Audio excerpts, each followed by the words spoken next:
First of all, I would like to express Tout d'abord, je voudrais exprimer mon soutien à mes collègues qui ont fait l'éloge du travail entrepris par la partie chinoise pendant sa présidence de l'Organisation de coopération de Shanghai. Cette année est particulièrement significative pour tous nos pays. Le 9 mai, Moscou a solennellement commémoré l'anniversaire de la victoire dans la Grande Guerre patriotique et la défaite de l'Allemagne nazie. Et après-demain, Pékin accueillera des événements de grande envergure dédiés à la victoire sur le militarisme japonais et au 80e anniversaire de la fin de la Seconde Guerre mondiale. Le nazisme et le militarisme ont été vaincus grâce à l'unité des peuples de nombreuses nations à travers le monde. À la suite de la Seconde Guerre mondiale, les Nations Unies ont été créées. Et cette année, elles célèbrent également leur 80e anniversaire. Sa charte consacre des principes clés tels que la suprématie du droit international, le droit des nations à l'autodétermination, l'égalité souveraine, la non-ingérence dans les affaires intérieures et le respect de l'indépendance et des intérêts nationaux de chaque État. Ces principes restent aussi pertinents et inébranlables que jamais. C'est sur ces fondations que repose l'Organisation de coopération de Shanghai, qui unit des partenaires partageant les mêmes idées, engagés à construire un ordre mondial multipolaire juste. Un ensemble complet de documents a été préparé pour la réunion actuelle du Conseil des chefs d'État. Le document principal, la déclaration de Tianjin, reflète le consensus des pays participants sur les questions urgentes à l'ordre du jour mondial et régional. Bien sûr, je voudrais également mentionner la stratégie de développement de l'OCS jusqu'en 2035, qui est adoptée aujourd'hui et qui énonce les orientations clés des activités de l'organisation en matière de politique, d'économie, de sécurité et d'affaires humanitaires. Le rythme de la coopération au sein de l'OCS est vraiment impressionnant. Par exemple, l'année dernière, la croissance moyenne du produit intérieur brut des États membres a dépassé 5%, la production industrielle augmentant de 4,6%. Les échanges réciproques sont également en constante augmentation. Tous ces chiffres dépassent les moyennes mondiales. Les monnaies nationales sont de plus en plus utilisées dans les règlements mutuels. Nous soutenons l'émission d'obligations conjointes par les États membres, la création de la propre infrastructure de paiement, de règlement et de dépôt de l'OCS et la création d'une banque pour les projets d'investissement conjoints. Tout cela améliorera l'efficacité de nos échanges économiques et les protégera des fluctuations des marchés externes. Une infrastructure de transport étendue et compétitive continue d'être développée au sein de l'OCS.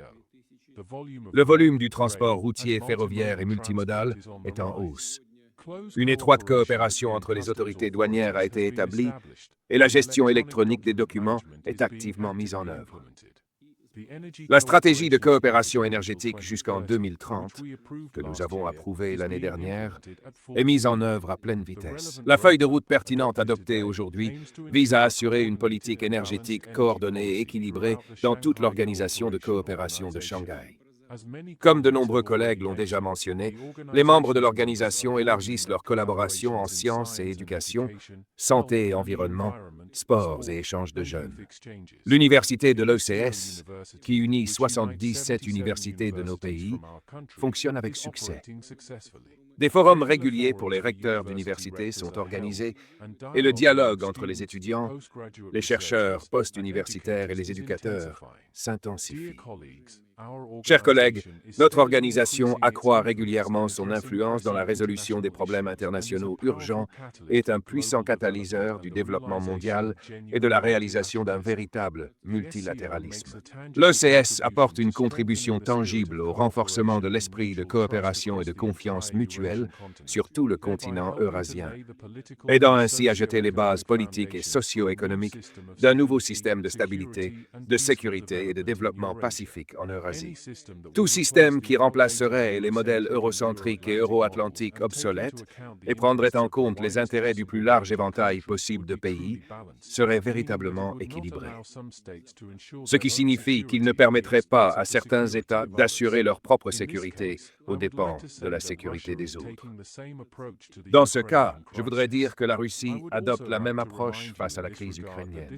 Je voudrais également vous rappeler à cet égard que cette crise n'est pas survenue à la suite de l'invasion russe en Ukraine, mais à la suite du coup d'État ukrainien qui a été soutenu et provoqué par l'Occident, suivi de tentatives d'utiliser les forces armées pour réprimer la résistance dans ces régions ukrainiennes, et parmi ces Ukrainiens qui n'ont pas accepté ou soutenu ce coup d'État. La deuxième raison de la crise réside dans les tentatives constantes de l'Occident d'entraîner l'Ukraine dans l'OTAN, ce qui, comme nous l'avons souligné et dit à maintes reprises au fil des ans, constitue une menace directe pour la sécurité de la Russie. Incidemment, à la suite du coup d'État en Ukraine en 2014, la direction politique du pays, qui ne soutenait pas l'adhésion de l'Ukraine au bloc de l'Atlantique Nord, l'OTAN, a été destituée. À cet égard, nous apprécions grandement les efforts et les propositions de la Chine, de l'Inde et de nos autres partenaires stratégiques visant à promouvoir le règlement de la crise ukrainienne. Je voudrais noter que les accords conclus lors du récent sommet russo-américain en Alaska, j'espère, vont également dans cette direction, ouvrant la voie à la paix en Ukraine. Lors des réunions bilatérales prévues pour aujourd'hui et demain, j'informerai certainement mes collègues plus en détail des résultats des pourparlers en Alaska. Hier, pendant le déjeuner que nos hôtes ont organisé pour les participants à nos réunions de l'OCS, nous en avons déjà discuté avec le président Xi Jinping. Ce travail a commencé. Et je l'ai informé en détail de ce que nous avons réalisé dans nos négociations avec le président américain. Et bien sûr, pour que le règlement ukrainien soit durable et à long terme, les causes profondes de la crise que je viens de mentionner et dont j'ai parlé à maintes reprises doivent être abordées. Un juste équilibre dans le domaine de la sécurité doit être rétabli. Naturellement, l'une des tâches prioritaires de l'OCS est de maintenir la stabilité dans les États membres et le long de leurs frontières extérieures. La Russie approuve le projet de programme de lutte contre l'extrémisme jusqu'en 2030 préparé pour notre réunion et est prête à participer à sa mise en œuvre. Nous considérons également comme primordial de signer aujourd'hui les accords sur la création d'un centre universel de l'OCS à Tachkent, qui abordera tout l'éventail des défis et menaces modernes, ainsi que sur l'ouverture d'un centre antidrogue dédié à Dachan. Nous prévoyons que ces centres seront opérationnels dans un avenir très proche. En conclusion, je voudrais remercier nos collègues chinois pour un sommet très productif des chefs d'État de l'OCS.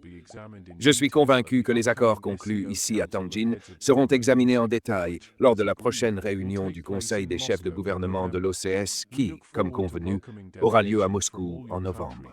Nous attendons avec impatience d'accueillir les délégations de tous vos pays. Chers amis, naturellement, je souhaite tout le succès au président kirghize Sada Japarov et à nos collègues kirghizes qui assumeront la présidence de l'Organisation de coopération de Shanghai après ce sommet.